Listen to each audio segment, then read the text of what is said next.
По дороге из Уфы в Крым при прохождении очередной неровности у нас из-под днища автомобиля Renault Logan стал раздаваться звук, похожий, как если туда веревкой привязать среднего размера колокол.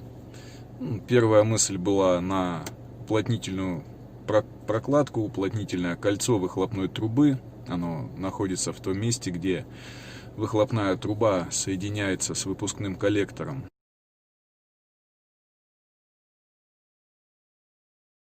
Но тут же была мысль, что так резко она по-хорошему-то не должна начать так сильно греметь, то было тихо, и тут так вот.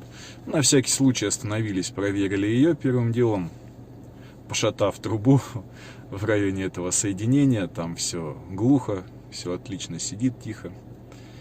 И проехали в итоге до ближайшей более-менее ровной приличной парковки километров 100, там задомкратили машину.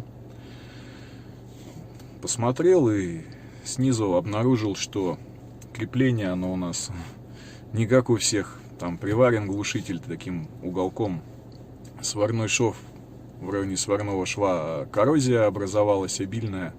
Примечательно, что сама труба еще не гниет, не коррозирует, в хорошем очень состоянии, тем более для такого возраста. И, в общем, вот лопнул сварной шов.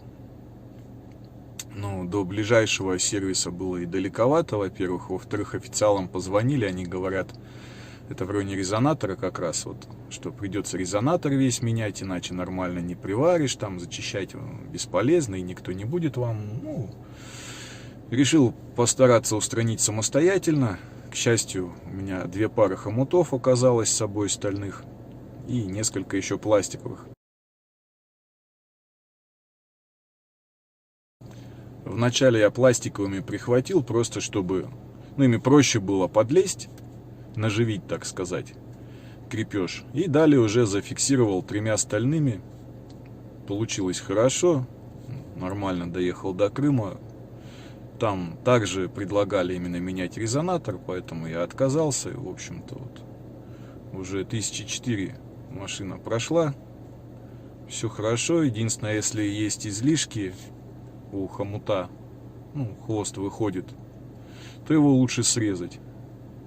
То место вот лишнее, которое не держит крепеж, а как излишек вылазит, его лучше срезать, иначе свистит на ветру. В общем, вот, возможно, кому-то пригодится, что в дороге не надо паниковать, спокойно, логически думать.